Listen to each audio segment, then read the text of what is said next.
Well, hello, everybody. Welcome to Corner Table Talk. I am your host, Brad Johnson. Here we are exploring subjects related to food plus drink plus culture. As always, with questions or comments about our show, you can reach me at brad@postandbeamhospitality.com. So the art and food world have a symbiotic relationship. It's no secret restaurateurs in a perpetual search for affordable real estate often follow artists into neighborhoods that might be considered edgy, willing to take the risk on a great space with soaring ceilings. Much like the artist, the restaurateur desires a connection with a particular space or building that suits a vision for creative expression. Or as my guest today, who you will meet in a moment, eloquently put it relative to his world, venues provide a context. If you are fortunate enough as an operator to attract the art world initially, you are almost assured the rest of the world will follow. The art world carries weight. Art can also play a significant role in the aesthetic of a restaurant, from the architecture of the building shell, the interior design, displays of art on the walls, to the presentation of food and drink, as well as the selection of music that plays on at any given time, day or night. And I've been known to have my iPhone handy and will act as an undercover DJ, adjusting the music to fit the mood, as each night has slightly different energy. My first awareness of the effective use of art in a restaurant was in the early 70s at my dad's restaurant, The Cellar, on the Upper West Side of Manhattan. My father hung 8x10 black and white photos of jazz greats around the room. The images of those luminaries, whose modest yet impactful presence on the walls, combined with the elegance of my dad in his tailored blazer, elevated a casual neighborhood restaurant into a trailblazing experience for like-minded Black folks from around the country. Alberta Wright, owner of the visually stunning Theater District restaurant Jezebel that opened in the early 80s, was a master curator. She hung Warhol prints on the walls in a room lit by baccarat chandeliers, serenaded by a classical pianist, while plates piled high with golden brown fried chicken and bottles of expensive French wine contributed to making every night a feast for all the senses. Alberta was a true pioneer of Black culture through culinary artistic expression. So my guest today, Franklin Sirmans, is fascinating and highly accomplished, with a keen sense of what it means to curate an experience. Franklin is an art critic, editor, writer, and curator. Currently, he is the director of the Perez Art Museum, Miami. I first became aware of Franklin when he worked at the Los Angeles County Museum of Art in his role as department head and curator of contemporary art, one of several prestigious roles in an illustrious career that finds him at the apex of important voices in the art world. I met Franklin during his LA tenure through a mutual friend, the artist Lisa Soto, who introduced us when Franklin was dining at my former restaurant, Post and Beam, in LA. So here we are once again at the intersection of art and food. I've been looking forward to speaking with Franklin, to hear about his move to Miami in 2015. And as a fellow native New Yorker, hearing his thoughts on the cities he's lived in, as well as the role that art plays in adding to the narrative of place and time. Franklin, so happy to see you, man. Thank you for taking the time to join me. Brad, good to see you. Thank you for having me. I mean, you've already had such an incredible lineup of people that you've been in conversation with, but really the glue that holds it all together is just listening to you just now talk about the way that you wed these things together. And, you know, having experienced a little bit of that, I really appreciate it. And I look forward to seeing you a lot more here. Yeah, me too, man. Thank you for that. So we start things off with what I call our short order questions. So I'll pop a few off of these towards you and get your quick reaction. So Franklin, tell me, what's on your playlist these days in terms of music? What are you listening to? Oh, wow. I love this question. Right now, I've been thinking, and I go through this kind of cycle a lot, but listening to Michelle Ndegeocello a little bit, too much because that's what I do. Like, and I feel like if there's anyone that I've had a kind of umbilical cord to music wise, since I've been thinking through exhibitions over the last 20 years, 20 something years, it's been her, Michelle Ndegeocello, and her music. And it's a wide variety of things that I listen to in that vein. Also spent a magical moment in New York City a few weeks ago and listened to a set by a woman named Sabina Blazin, a DJ who's playing amapiano, this South African kind of blend of house and soul. And so I just been completely ensconced in her music and in that music right now. So I'm all over the place as per usual.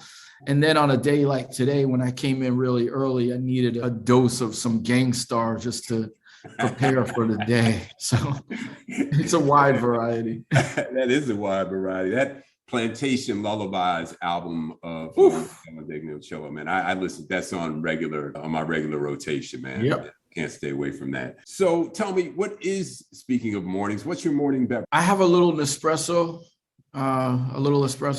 that starts to kick off the day a little bit. And, at this point, trying to find balance and watch all of those things. So it's not too much of it, but a little bit. Espresso, right? Yeah, everything in moderation. Yes, sir. How about your exercise routine? I know you play a little bit of tennis, but so what do you do for fitness? Oh yeah, I mean, I don't know what I would do if I didn't have tennis, both for the physical outlet, but also for the spiritual outlet. So, I mean, I played both days on the weekend, and so I took yesterday. Like a lot of people during COVID, my wife and I bought a Peloton, so I was on the Peloton yesterday for a little bit, and today is a really busy kind of day. So I'm just trying to get the steps in. Yeah, man. Okay. How about your favorite restaurant in Miami at the moment? Oh, I'm going to say Rooster. I spent my birthday there last month. So it's definitely a favorite. And yeah. That place is beautiful, man. It's beautiful. Amazing job they did. As like when you mention the cellar, my head starts going. And I love there's a little place called White that is absolutely phenomenal on 54th Street and Northeast 2nd. Cool, man. I'll mark that down. Last one of these. What are you reading? What books are on your nightstand, Franklin?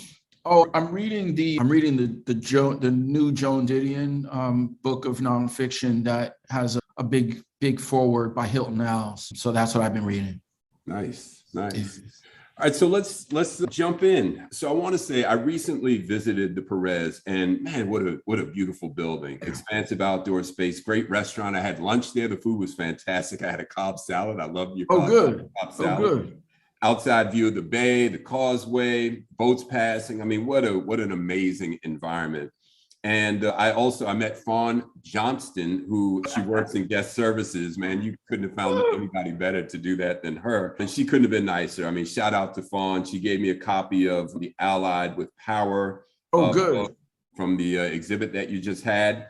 Yeah. So thank you very much for that, Fawn. So Frank, let's start. As a director of the Perez, by job description, the scope is broad. Give a sense of what the job entails and how that differs or overlaps with what a curator might do. For sure. I mean, I think the beautiful thing, the thing that I love about the job of director is that a good portion of it is a continuation of what we do in curatorial, right? We think through exhibitions, we think through working with artists and presenting artists' work to the best possible means that we have. So that's a significant part of each and every day. But the other big part is really it's ambassadorial, and it's about fundraising and making sure that we are able to create the space that is most conducive for people to enjoy art and to get something out of it. Like some people want to come in and just stand in front of a painting for a little while. Other people want moving images. And so, I think in a museum of our size, we call it medium size. We have about 3,000 plus works in our collection, and we have exhibitions that are coming in and out every 3 to 6 months, we're trying to give something a little bit for everyone. And so I love thinking through that hat. And I think that's the difference. Being in the director position, as opposed to being in the curatorial position, is as a curator, you're thinking about that one thing. And it takes time to build on that one thing, that one show. I get to work with a wonderful team of curators to think of these things from a different point of view. And that's what I love about it. And as a director now, and having been a curator, is that kind of like having played basketball and then going into coaching and continuing to move up through the ranks? Is there, because you can relate as a player, as a coach? I mean, is that analogous in a way? I love it. I think there's definitely something to that. And I think about it often. I mean, I tend to think through the lens of football or soccer, but it's the same kind of metaphor, is that, I can relate to a lot of the things that they're going through, having been in that position. And at the same time, I have an incredible team of coaches, assistant coaches, that make everything go tick throughout the entire institution. And just so I mean, we're talking about pre-COVID $15 million budget. We have in between 100 and 150 people on staff. So, it's a lot of things that make it go around, and relationships. Obviously we have a restaurant that is maintained by a Constellation food group. So we all work together. That's it. That's the fun part. A lot of moving parts. So here's a quote from, I believe, the museum's mission statement quote. It says, "The Perez Art Museum, Miami, led by director Franklin Sirmans, promotes artistic expression and the exchange of ideas, advancing public knowledge and appreciation of art, architecture, and design, and reflecting the diverse community of its pivotal geographic location at the crossroads of the Americas," end quote. So Franklin, can you elaborate a little bit on the geographic location, Miami, as, quote, the crossroads of the Americas, and how the statement plays out and how you program the museum or view its role in relationship to the local community? Absolutely. I think so we started as an institution, as a smaller institution in 1984 called the Center for Fine Arts. We became a collecting institution in the mid-90s. And now moved into this incredible building that you referenced at the end of 2013. And I'd say every step of the way has been about our relationship to community, to enhancing and to building upon that relationship, right? We're here in Miami. We shouldn't be like any other museum dedicated to modern and contemporary art. What sets us apart? What makes us unique? And so what we say is we like to see things through a Miami lens. And in a simple way, that means to me that we have to be the very best at presenting the work of Latin America and the work of the Caribbean. We look toward the African diaspora, and we tried to be very strong in terms of our collecting, in terms of our programming and our exhibitions, and in terms of the way that we represent ourselves to the world. That has been the center kind of defining point. As an example, if somebody wanted to learn about Cuban art, they have to come here. If you don't come here, you can't say that you're being serious about wanting to learn about contemporary Cuban art. We have a collection of at least 500 works solely dedicated to Cuban artists, and that's about a little less than 20% of our entire collection. But it also means that there's an exhibition called On the Horizon at the Frisk Museum in Nashville right now, all from our collection. So we want to be able to say that. And the only way that comes to being is by representing Miami, by being truly engaged in the people and art of this place in particular. Likewise, 2 years ago or 3 years ago, we started a Caribbean Cultural Institute within our institution. And so that's what that means. We know that we are in a city where 70% of the population speaks a language other than English at home, more or less Spanish. We know that we also are in the rare city in this country where you walk into a government building and you have 3 languages, right? Not just the English and the Spanish, but you also have to add Creole. So we know that this is our history and this is what sets us apart. And we think that kind of reference to the historical in some ways can play out for a potentially better future, right? Can we be the place where a diverse group of people in this community can come together and have difficult conversations, Lord knows we need it right now. We're in the center of the storm in many ways for the cultural conversations that are happening, right? We're also a part of Florida. We're the number one joke when the Oscars opened the other night. We are, because of being a part of Florida, we're also a part of the American Southeast, which I think we find to be a really interesting position to work from as well. So we've built up our collection of artists from the American Southeast, which includes a lot of vernacular artists, a lot of artists who are self-taught, who are working with materials that are often found or considered to be detritus. We're interested in that space just as much. But here we are, being in this city that is experiencing the kind of growth that it's experiencing for many different reasons.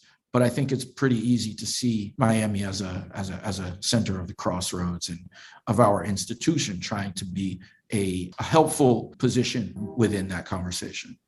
Wow, man, what a unique opportunity. And I'm personally really happy that you're a spokesperson for that kind of energy, because I feel the same. I want to get into this in a few minutes, because we've lived in the same cities for the most part, New York, Los Angeles, and Miami, and I'm interested in your comparative analysis, about those places culturally. Oh, yeah. But we'll talk about it in a minute. And I also, frankly, and I'm very, New York was this way too, but Miami even more intensely, where you're very much aware of the diversity. Yes. We're doing a house in Miami, and it struck me the other day, we had our roof being worked on, and the brother who was working on the roof had an entire crew of Jamaicans. Yeah. And it's so rare, in LA, that you see Black folks doing construction, and I was warmed by it. I took a picture. I was like, there were 10 guys on my roof and they were all Black. And that might have been the first time I ever saw that, I hear you.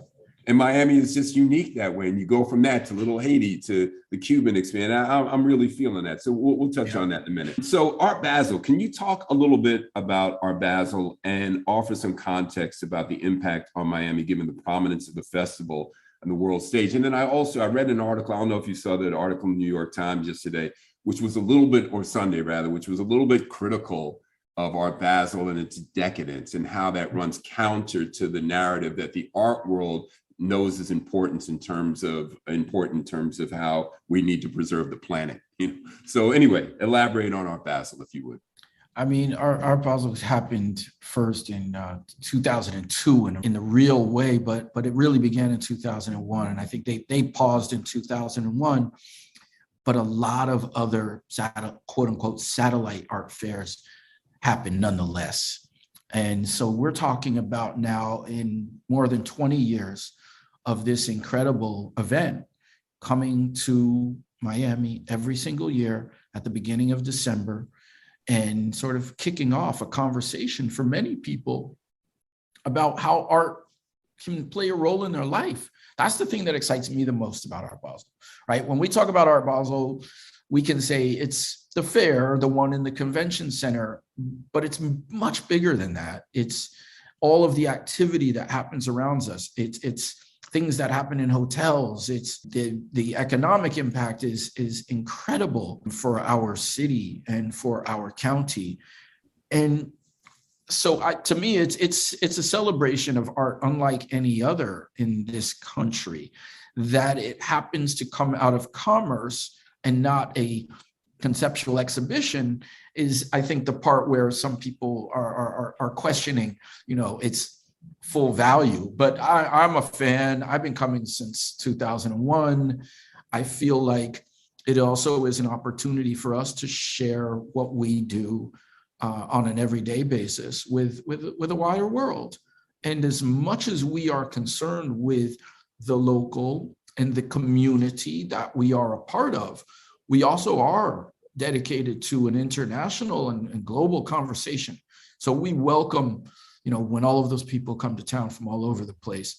It's a phenomenal time to be here. It's electric. There's an energy that is something that we're going to see, I think, a lot more often. And it won't only pertain to an event like Art Basel. It's going to pertain to Aspen Ideas is coming to Miami this year for the first time. The Greenwich Economic Forum happened in Miami this year for the first time. Can't even, Miami Tech Week. These things are big global events. And the fact that we've been able to lead that conversation from the point of view of art and artists, to me, is a real, it's a special thing that we have to celebrate. Yeah, thank you for that. And we're gonna, as I said, we'll come back to some of this conversation, but I want to take a step back a little bit here. As I mentioned, you were born in New York City and you attended both private and public high schools. You earned you earned English and art history degrees from Wesleyan, where you wrote your honors thesis on the artist Jean-Michel Basquiat, and you graduated in 91, I believe. I read at the start of your professional career, you were writing about music for hip hop oriented magazines. And you mentioned Scott Paulson, Brian, and Kevin Powell, who I became familiar with when they started Vibe magazine in the 90s. You switched over to visual arts after you, quote, saw early that I did not have the music chops of Kevin or Scott Paulson, Brian, who I deeply admired, and soon saw that I could have an angle when it came to the visual arts and delivering them to an audience that might not have been familiar with their work, end quote. So I doubt that you didn't have the chops, but that's very Can you talk a little bit about where and when the interest in art began for you, and what led to your decision to pursue visual arts as a career after initially starting to write about music? Yeah, for sure. Wow, I must have been being really honest. Because that's totally true. And I would add people like Mimi Valdez and Joe Morgan and Keener Mayo to that conversation as well. And of course, Greg Tate, rest in peace, was the one that was kind of the godfather of us all. You know, I mean, I think you can relate, right, in a way. Like, I had a kind of fortunate experience in New York. My father went to Meharry, had gone to Lincoln, and had a medical practice in New York City as early as the mid 1960s. And so by the time I was born and growing up in New York in the 70s, I was exposed to artists as if they were just regular folks that, you know, happened to find a different way of living. They didn't get up and go to a job every day, but they lived differently. And frankly, it was special to me, but it wasn't it wasn't extraordinary. It was nice to see. And I think I might have had some appreciation, but I probably would have preferred to be at a Jets game or a Knicks game. And it was just there, but it wore off. And obviously it wore off in a big way. I mean, I worked for an artist named Ed Clark when I was still in high school, Al Loving, another artist that was around constantly, Nanette Carter. I mean, you know, meeting and knowing these people to some degree, as much as one could as a young person talking to an adult artist, but it definitely wore off. But yeah, in many ways, I had an incredibly fortunate experience in New York. I went to an incredible school called Manhattan Country School on the Upper East Side on 96th Street.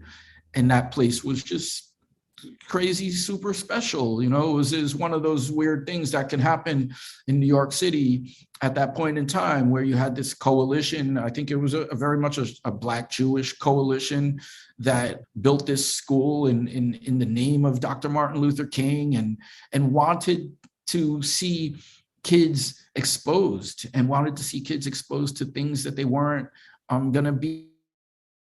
For me, that meant going farm and learning how to milk a cow and you know, shear a sheep, as much as it meant being exposed to any quote unquote culture or art. So it was a very warm and special place in which to grow up, and the exposure to different things, I guess, led to an interest that was developed much later.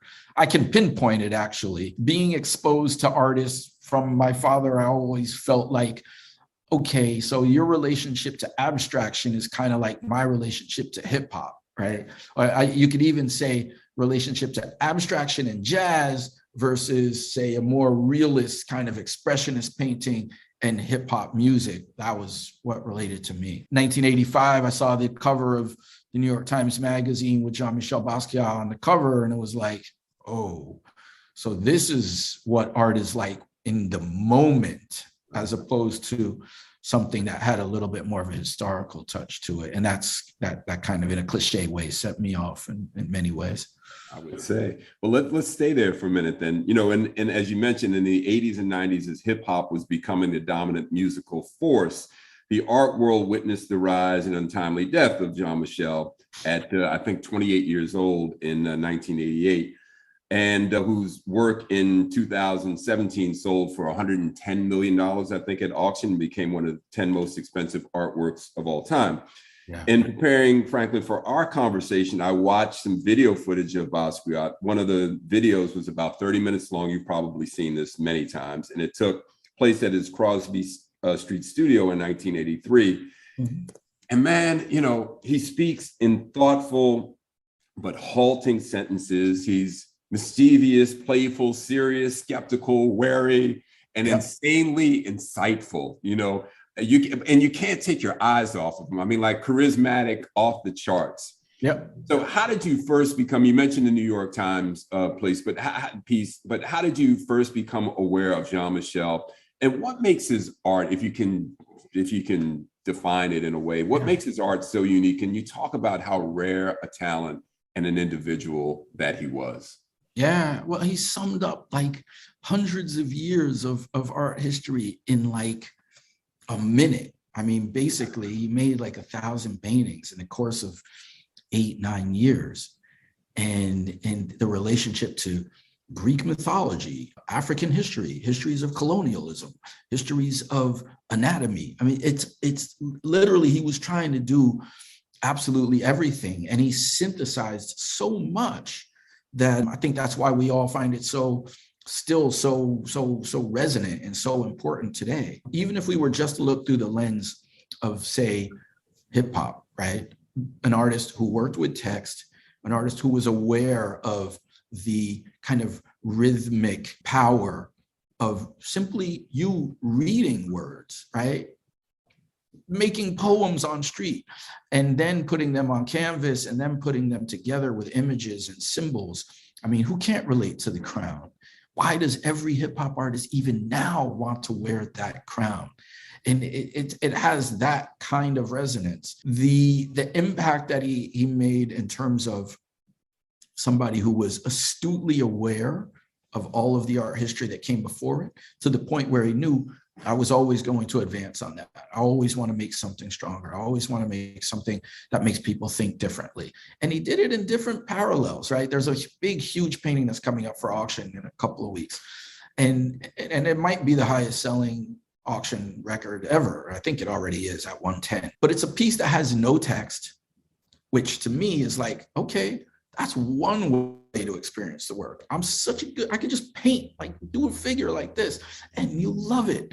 But then you also have these works where it talks about these histories of colonialism, these histories that only a person of color growing up in New York City in that time period in the 1970s, born from a Puerto Rican mother or Haitian father, living in Brooklyn, and is going to give you a vision of the world that comes out of that space in a way that no one else can. And he did that so well, and he did it relentlessly. I mean, to his own, detriment. Yeah, unfortunately. But, when you see someone like that, Franklin, it's almost like you start to wonder if there was not, a life before this life. Yeah, for sure. Someone that you described his background and, Haitian, Puerto Rican, and Brooklyn, and all that goes into the gumbo and the pot that creates the Jean-Michel. But it's just such deepness that suggests that this was not their first visit. I totally agree. And if you think about the reference points, I mean, the reference points to somebody like Da Vinci being a jump off for him in terms of explorations of the human body, that's one facet of the work. And then to think about the relationship to historical figures in terms of politics, I mean, that's just one aspect. There's so many different ways in which we still have to parse the work that was left behind. And that's part of what makes it so strong. Yeah. I've been watching the Warhol Diaries on Netflix. And of course, it's fascinating as it focuses quite a bit on New York City in the 70s and 80s, which were formative decades for me living in the city. And of course, Warhol and Jean-Michel had a unique relationship, and the documentary does delve into that, two really fascinating individuals. In a line from the documentary, Andy, quote, wishes he was beautiful. It really struck me. I remember that line from a Counting Crows song, Mr. Jones, how I wish I. Oh, wow. Yeah. And, his seeking of the glamorous life, the juxtaposed to his own struggles with his, Sure. attractiveness or lack thereof, that just stayed with me. But yeah, I'm sure have you watched the diaries and have you seen the Warhol diaries? I've seen the first 2 episodes, so I haven't gotten to the Basquiat part yet. Oh, good. Okay. But I'm totally in that space right now. I just came upstairs. We're installing this exhibition of Warhol and Marisol right now, and that opens in a couple of weeks.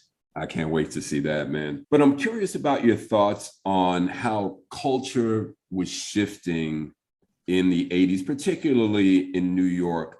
I had Fab Five Freddy on the podcast a month or so ago, and we both kind of like had a really fun moment because I started venturing out to downtown. I was on the Upper West Side, and it was still kind of, you started to explore a little bit downtown, but Nell's was really like the first place that I got into that was like the cool downtown club. I wasn't cool enough to go to Area, or maybe a little too young, but I wasn't getting in there. But got into Nell's, saw the scene. Of course, you had Naomi Campbell and Russell, in the room upstairs. But I went downstairs, Franklin, and for the first time in a room that was not like one of our little house party rooms, I heard like Rock Creek Park by the Blackbirds and shit spinning on the turntable. And I looked over and it was his sister, Belinda. And I really felt like I was in a moment of culture merging. And Franklin and Fab and I had a moment where we both kind of felt that way. But I'm curious your spin on the 80s and when you started to feel like the cultures colliding and something new happening that way. Yeah, I think I was, just a little bit behind. It was so evident, you could feel it. Like I remember going to school in 82, 83, and we had moved up to Westchester by then. So my father would drop me off at Presbyterian because he worked at the hospital. And I would take the train down from there, take the A or the C down to 96th Street and then cross over. And you can feel the change. And that's only to Upper Manhattan.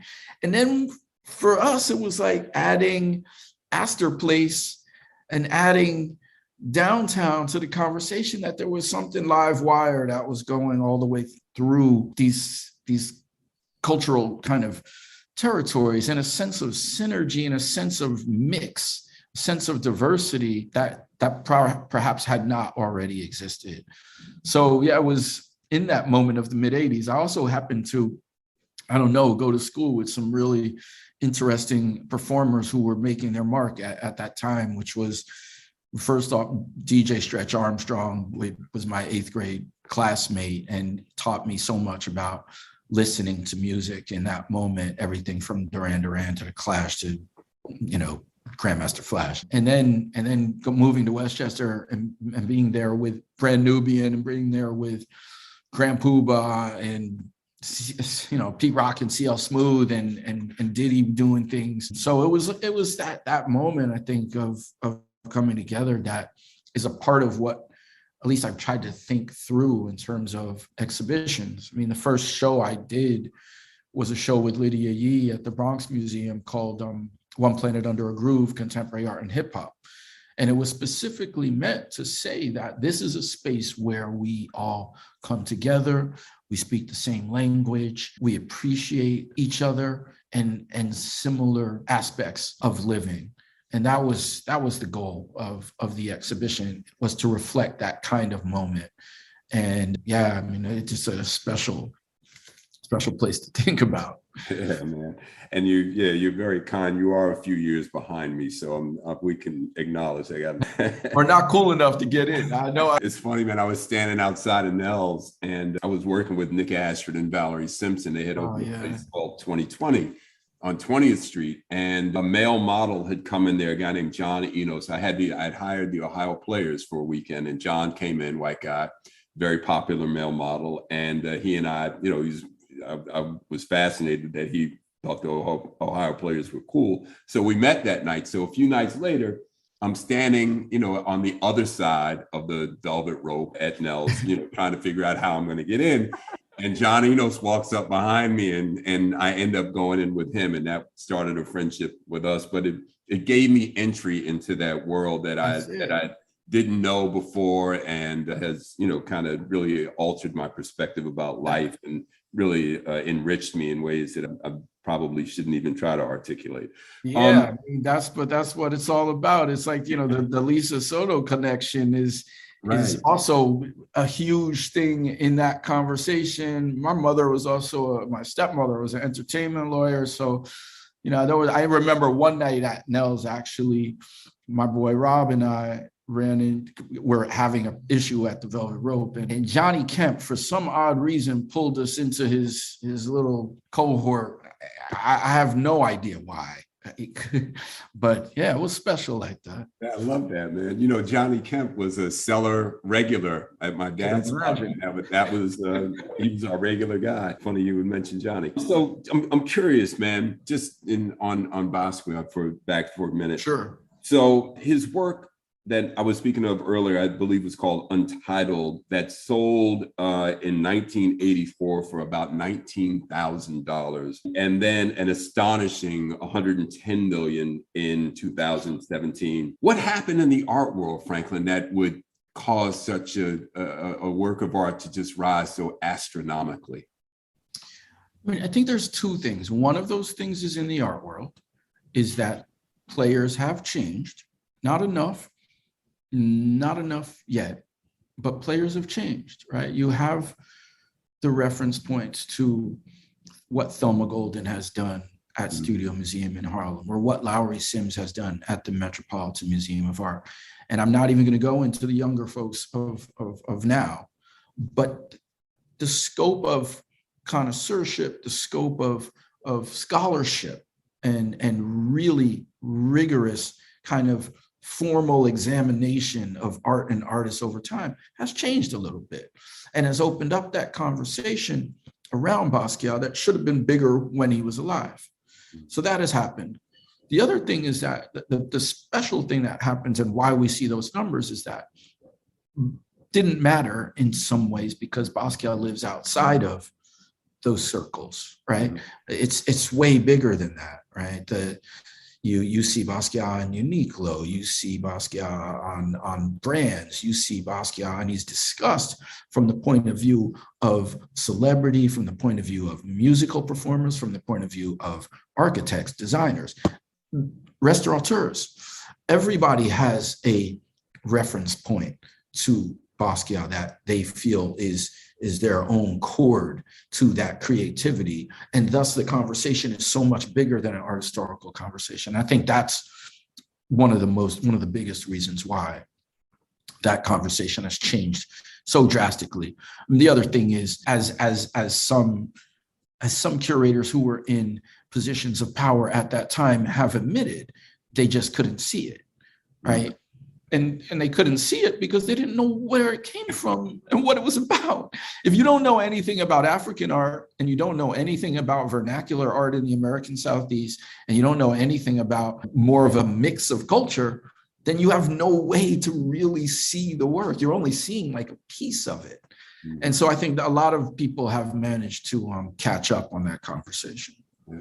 How embarrassing, history can be, because I know Basquiat was written off as unsophisticated and not learned, and he was anything but either of those two things, which is all the more incredible. So I'm curious, Franklin, if Jean-Michel were alive today, how do you think he would view social media? Would he post on Instagram? That's a tough question, Brad. I would say that he would probably post on Instagram under an alias. And it would probably be something that was a mix of poetry and visual elements that had that trademark kind of energy, but I think it would be done under a different guise. Yeah, yeah. Interesting to think about. So, Franklin, you have had, and I've been listening to quite a few of them, you've had some very heady conversations and interviews, especially when you're talking with someone else that, you know, is a peer of yours in the art world, like Jessica Beck, the curator of the Andy Warhol Museum. Listen to the great conversation you had with her. But I have to tell you, I had a very funny moment while listening to one of these conversations, and one of those conversations where I had to play it back a couple of times to like make sure I got the gist of what was being talked about. You were on a Zoom call, and I think you were working at home. I think it was during the pandemic. And while you're in the middle of making some very profound point, your niece Shiloh bursts into the room screaming at you because she wants your attention. I don't know how old she is. Maybe, what is she, 3 or 4 or something like that? She's 8 now. Okay, she's 8. So anyway, she comes screaming in, and you say in the middle of this, like, you know, heady conversation, you use the expression, "My niece is bugging." Like, go right back to our terminology and like be completely relatable. That's when I felt like he was like way above. Yeah, that'll do it. Yeah, my niece is bugging. I thought that was great, man. I just wanted to Thank you. see if I could get you to chuckle about that. Absolutely. I read a quote of yours that you said, quote, that you were not interested in art for art's sake. It's all about art as a connection to and a way of explaining other issues, end quote. You went on to say, quote, "How does art play a role in daily life? And art has the ability to be a catalyst for difficult conversations," end quote.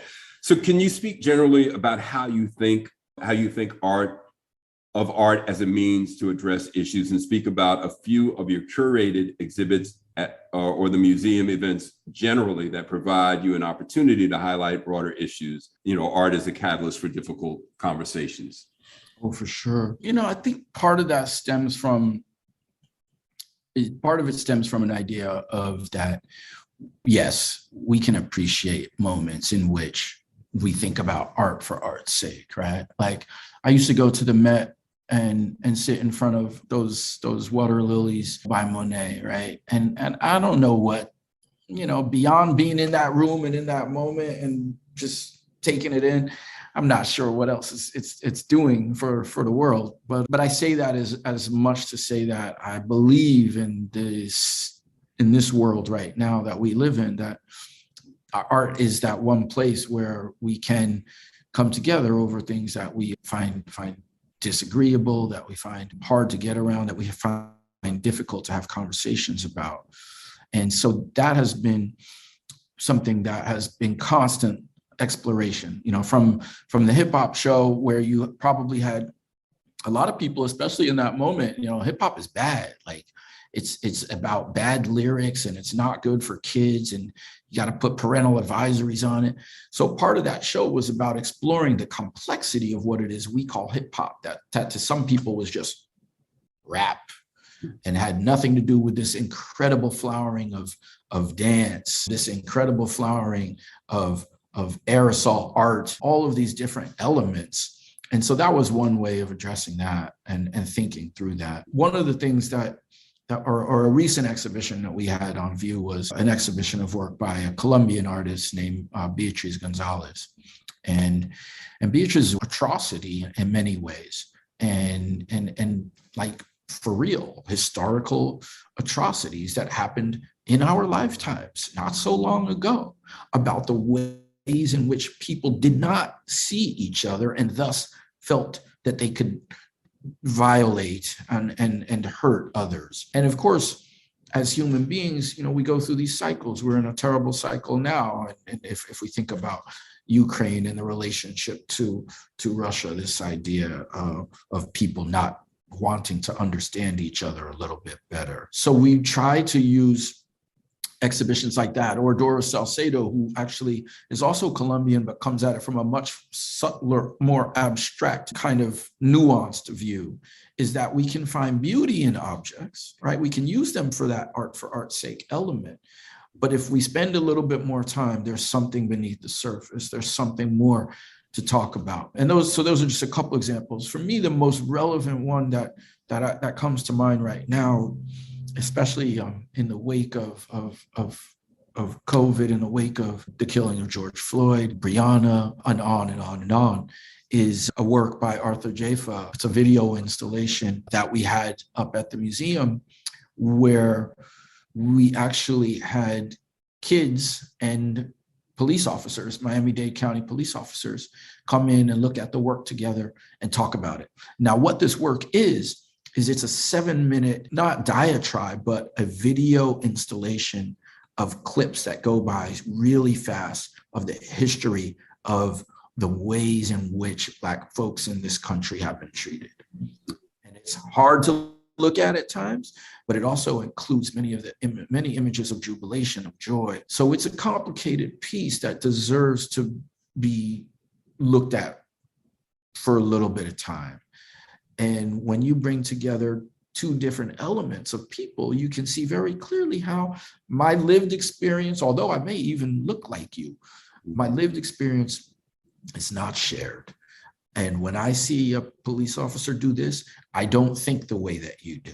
Mm-hmm. And then to have another person say, well, this is where I come from, and this is the way that I see that movement, brings us just a little bit closer. I mean, to me, that's like people say, what is the most valuable work in the collection? And it's not the monetary value, it's the value of how it can have an impact on individuals.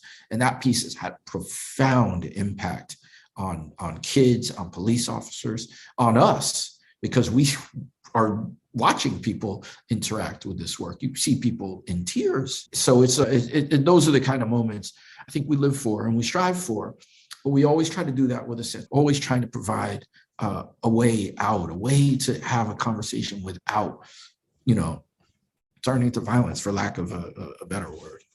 And what a fabulous idea that was. I mean, talk about community policing. I mean, that's like, this is a whole other level to bring them in the same room and witness what you just described. That's awesome, man. You touched on just now, Ukraine and it gets me to thinking about, the existential crises that we all, for sure, worry about these days. And there's a piece on display when you enter the museum now by Shivago Duncan called Pretentious Crap. Oh yeah.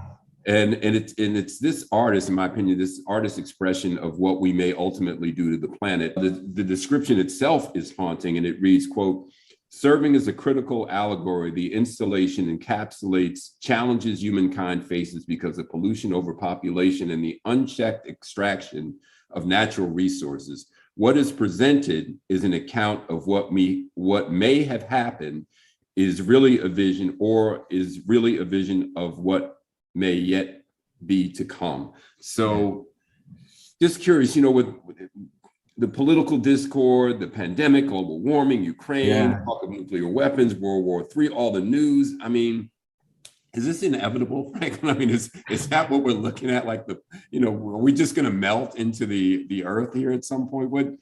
How do you feel when you view a piece like that, when you think about what it represents potentially? I mean, it gives me hope on one hand that if you can think through the worst, if you can think through the most calamitous result, then you have an opportunity to change it.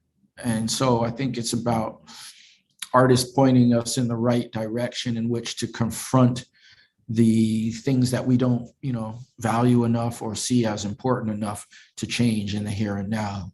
And that artists have a sense for where those things end up in the future. And that if we do heed the power of visual art, or all of the arts really, then we could be doing a service to us all. That reminds me of like Teresita Fernandez was the last exhibition that we had before COVID. And it was all about the scorched landscape of the United States. I mean, she does that with beautiful glittering mosaics and things like that. So it looks like a gorgeous black and orange kind of image, but it's really about a scorched America. And that was the last show we had up. And it was, I think prescient in terms of the world that we then lived through for the last couple of years. Yeah, yeah. And Franklin, as I alluded to up front, you've lived in some of the same cities as me, primarily Yeah. New York, Los Angeles, and now Miami. And I've been coming to Miami since the '80s. I've always been fascinated by the city and thought, at some point I'd love to get a place here. And here I am. But I'm curious, how you view Miami in relation to New York and Los Angeles. The city, certainly thanks in large part to people like the creator of the design district, Craig Robbins, has evolved into a very dynamic place. It's not just a place whose main attraction is the beach anymore, Yeah. though I do love the water and the weather. I'm curious about your thoughts, and do you miss LA? Oh man. Well, first off, I mean, I think, this moment in time here is one that is just so ripe with possibility. There's the concrete possibility of being able to build a new world or a new building in a very simple way, right? You can't go to Fifth Avenue and 50 something street and say, I'm going to build a new building. It's just impossible. But here, that's happening. Like I'm looking out my window right now, there are two gigantic cranes over there, two over there, one over there. And so there is this very real physical environment that is changing right before your eyes, and it's happening rapidly.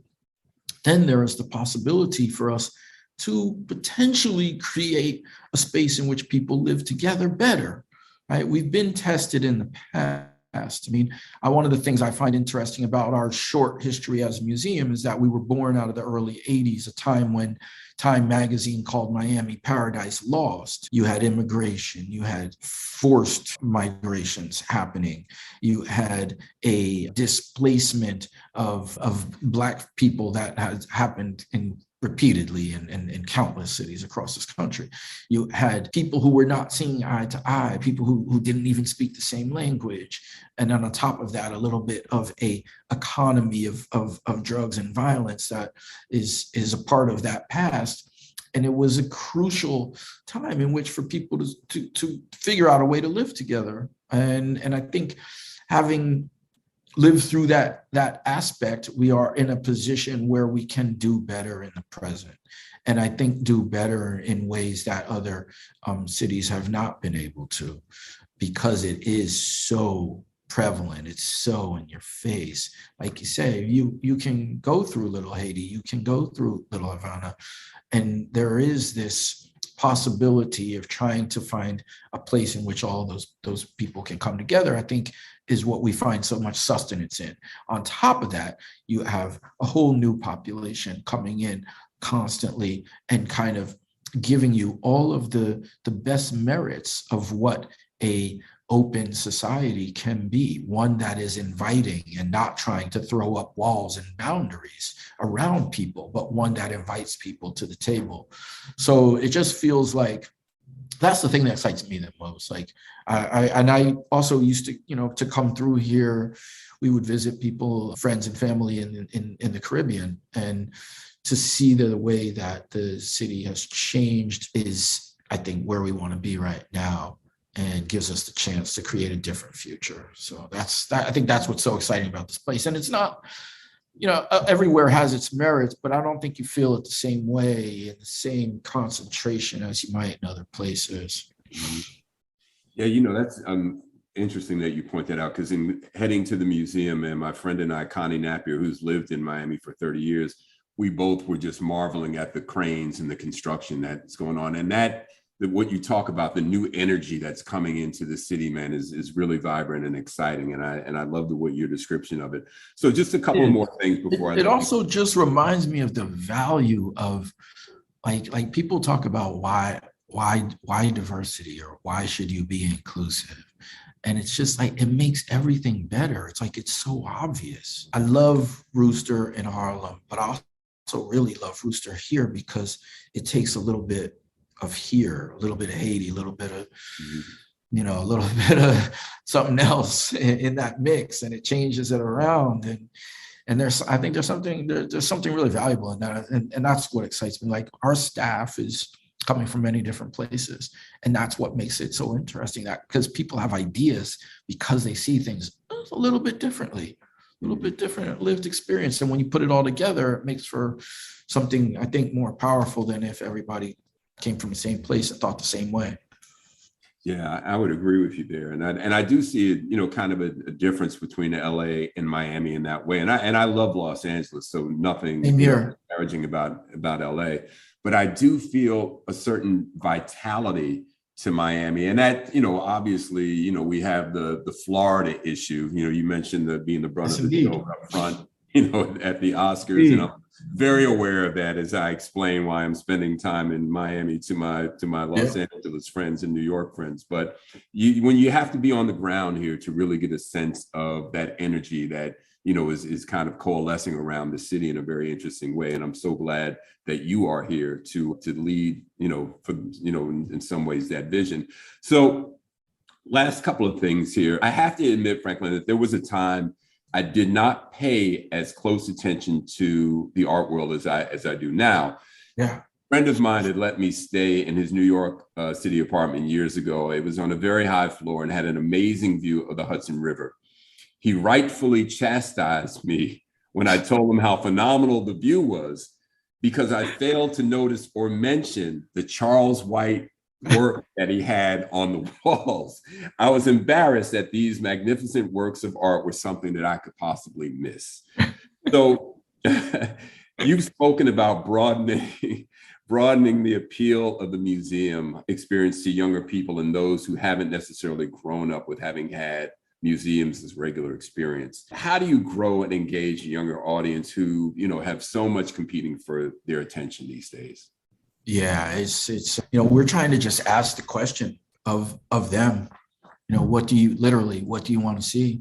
How can this fit into your life? I mean, I think we believe in an overall structure that the arts should be accessible to everyone. And so we created a thing called Kids Pass, which allows for every single kid in the Miami-Dade County public school system to come for free at any time, bring an adult. So that was one hurdle. And shout out to Superintendent Carvalho, who went from here to LA recently, who helped us put that plan together for the school system here.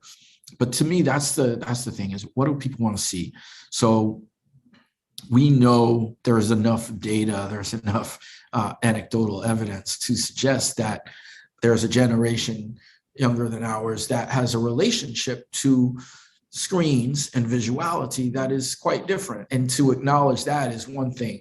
And to say that, for some kids, the idea of going like this on a screen is just, it's what they do. You read the screen with your finger, and I didn't grow up that way, but that's part and parcel of how the world is experienced right now. So we always try to have at least one or two moving image installations on view at all times.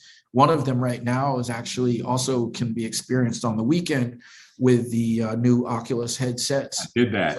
Oh, cool. 360 VR. Yeah, this is my first experience with those headsets, man. Totally different. So we're trying to, we're open to the changing conversation and open to the conversation around NFTs that has become so prevalent in the last couple of years. Always trying to be of the mind that there's something to learn and that we do not know. I think the other thing we also benefit from here is, like I said, about that staff experience. Imagine if we all were the same age, that would be horrible. So we have a bunch of interns that are like, barely out of school. Some of them are still in school. And I'm like, what do you want to see?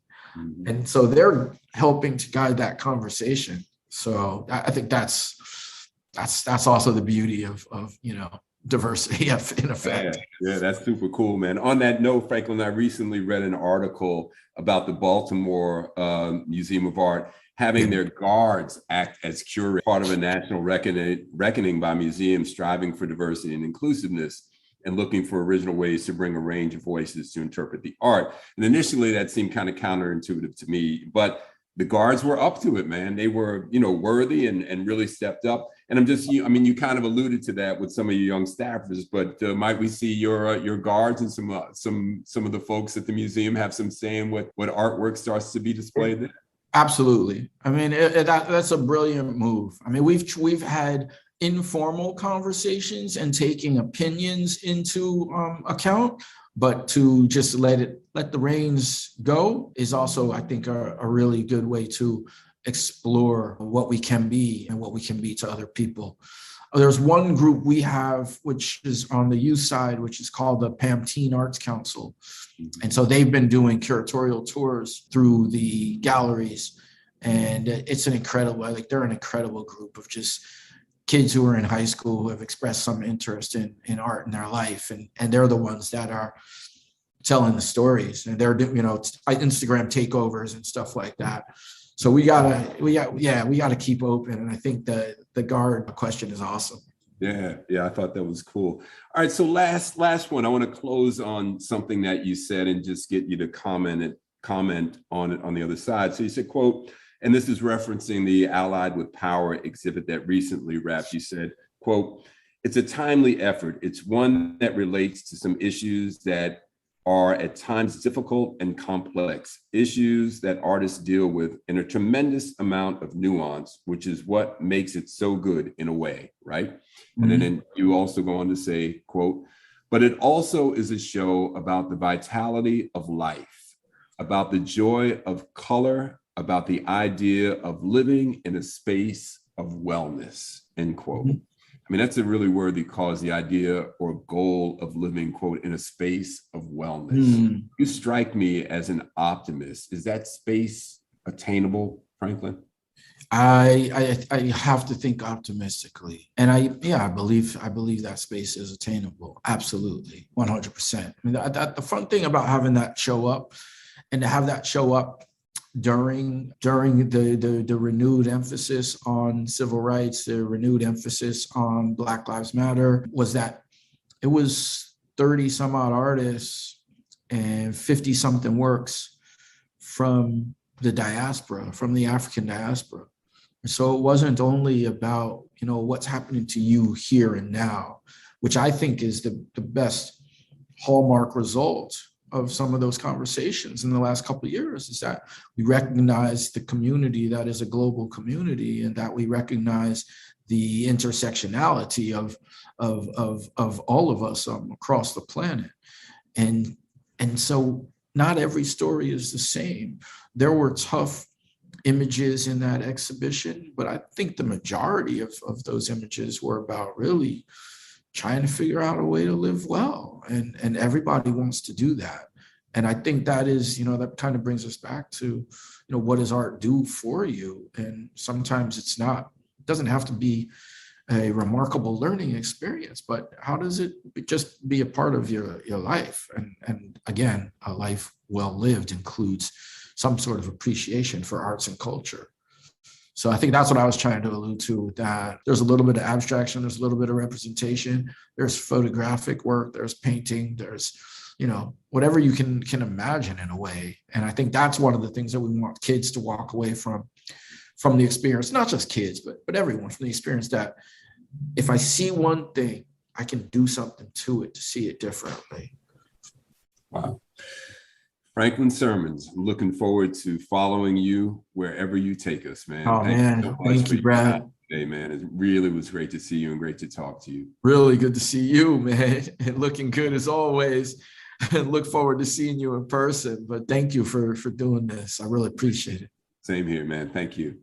So here we are with the lovely Ambassador Shabazz in our segment of the program we call How We Move. How do we move? Franklin Sirmans is moving some things, huh? Well, I mean, what am I supposed to say? I mean, I smiled the whole time just because the intrigue, the fascinations. I mean, I would just love to have a seat amidst his inner vision. Mm-hmm. If that makes sense, right? Just listening to how he would interpret this poetic convergence of intellectual, generational, explorative expressions, representing all of the global crossroads of culture. And this is your wheelhouse.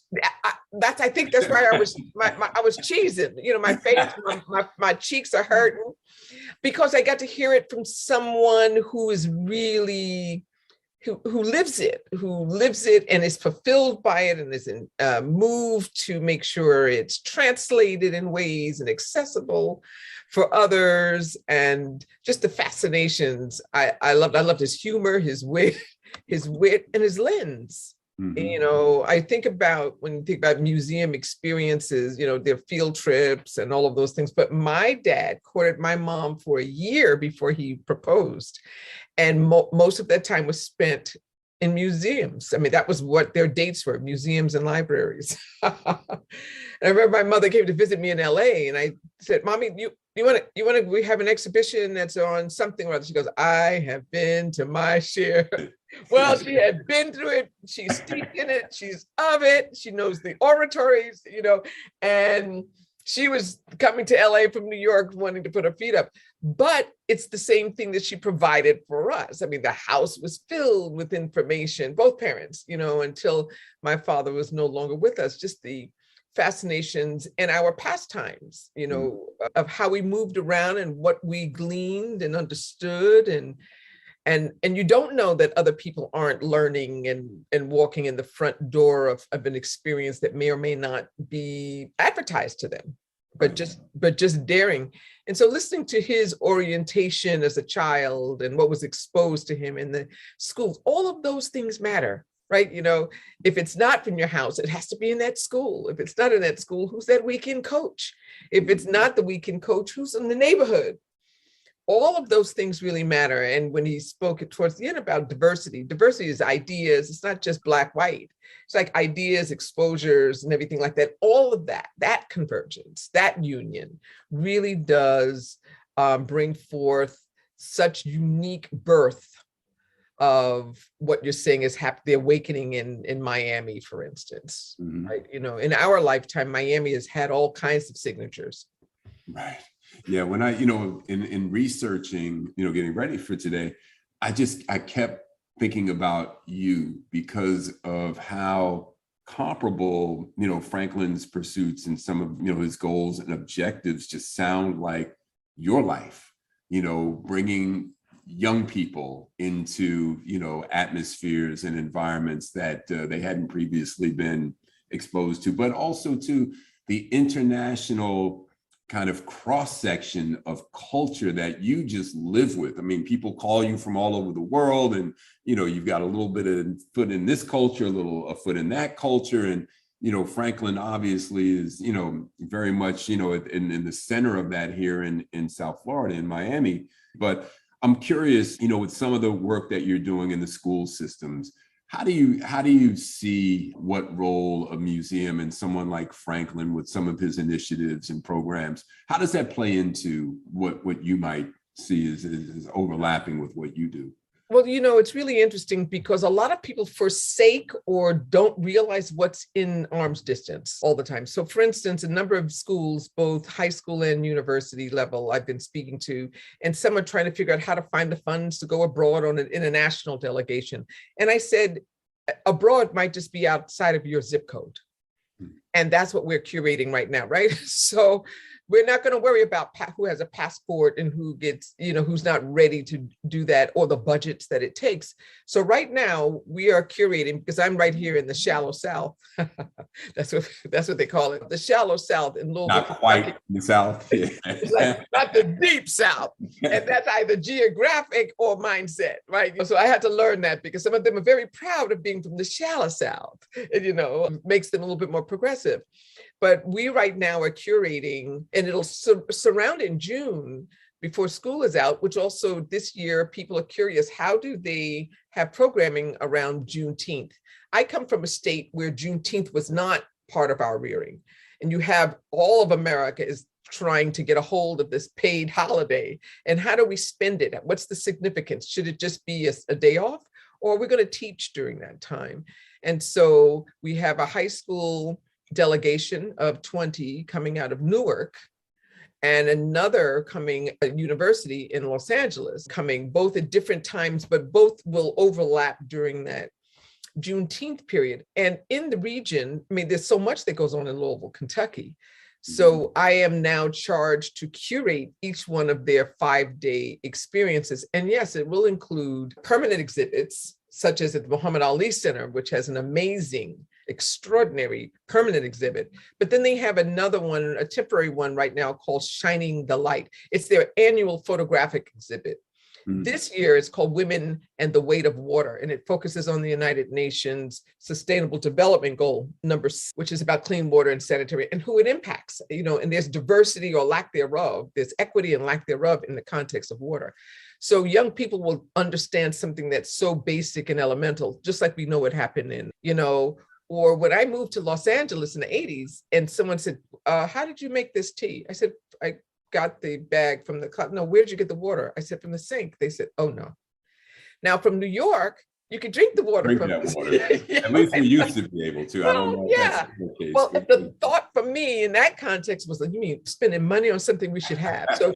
So, and then there's another exhibition at the Speed Museum, which is pretty famous art museum here, and it's called Sanford Bigger's Code Switching, and it's really inspired by creative narratives and legacies of the African-American quilters. So this will bring messaging. And so they'll be involved both sides. Also, Hamilton is playing at that time. I just don't know if we can get Hamilton tickets. It seems to be, even in Kentucky, they have New York Broadway rates. Wow. But that would be interesting because this is the region where a lot of history took place at that time. So for me, it's not just a marching to and fro. It'll be socioacademic. They're going to go to a historic Black college while here and hear those narratives. One of the professors at Sirmans College of Kentucky was the officiant of Marcus Garvey and Amy Jacques Garvey's wedding. So we talk about the context of people in different places. We could talk about New York and LA. It's, but what's happening in this middle America part? What's happening in the shallow South? What are the ideas? You can have someone like Mitch McConnell, and you can have someone like Muhammad Ali, both about the same age. They're contemporaries. So we talk about even in one space, you can have converging or different ideas. And yet people seem to live together here. Yeah, right. I'm curious. That's fascinating. I'm curious when Franklin spoke about the idea of bringing officers from the Miami police force into the museum to view this film footage that collaged with the young African-American kids. What do you think of when you hear something like that? What do you think of the possibility of an outcome from something like that? Well, first of all, everybody is human, right? So we're appealing. So we know who people are in there by their day job. But who are you and it's one of the trainings that I do in corporate America. What part of you did you leave in the parking lot? Right? So who are these? Are they parents? So we're presuming there's only one characteristic of police officer, right? As opposed to the opportunity off record to be in a space where they can let down the shield, so to speak, set aside the blue. And who is it when you go home? Who is it when you're not at the job? What is it when you step away? I would imagine just as many officers of color for sure, but notwithstanding, all officers have had losses. They know what that feels like. But do we have a sense of who they are? And are they allowed to reveal who they are amongst the general population? It's touchy because I know people in these towns that wanted to advocate for cops, for police officers, and they got pushback. And so it's tender, but I think it's essential for us to have collaborative conversations, and we have to make sure that we're not speaking from rigid sides, which is also, so who's it certainly humanizes both sides to the other. Well, yeah, right? you gotta have the conversation. So what happens when you're in the line of duty? You speak and toe the line. So what is the space that you can get into where we don't know that you're an officer, right? You're not coming in blue. We get to just talk to a father or a mother or a sister and about real things that really impact and matter. I think it's the beginning. I think it's essential. You have to have collaborative communication and not propose it as if there's only one side. You can have your side, but you can't presume that the other side can't come in and share his or hers. Right. Ambassador Shabazz, well, I tell you what, I can't wait to do is have you and Franklin Sirmans over dinner at Red Rooster in Miami. How about that? We going to do that? I'm ready. I'm booked. I'm already booked. I'm looking up the menu online. And that's how we move it. All right. How are we going to move? We're going to move to Red Rooster in Overtown and have dinner with Franklin Sirmans. And That sounds great.